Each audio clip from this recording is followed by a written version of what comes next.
2002 Chevy Avalanche, and today I'm going to show you how you would add coolant. So first open the hood, and then we'll go to the passenger side here. This will be your coolant reservoir.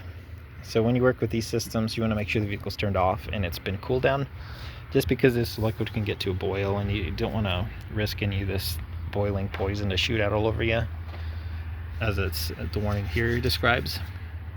But that said, make sure the coolant you've got matches the same color of what's in here, and ideally the same brand if you can.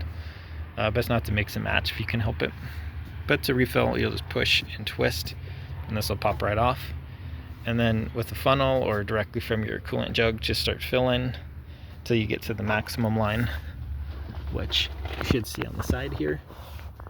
There's like a low line and a max. There is supposed to be some air gap, so you don't want it filled all the way to the top.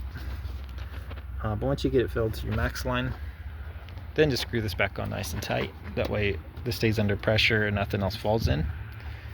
And I would check around the motor through all your lines, through your reservoir as best as you can for any possible leaks or cracks. Same through the radiator.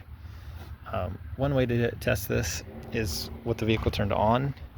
With this system being under pressure and the coolant flowing through, you should start to see some puddles of coolant form around the motor compartment or under the vehicle if there is a leak. And a way to tell that apart from, say, water condensation is it should have a slight coloration to it. It'll have a slight sweetness smell.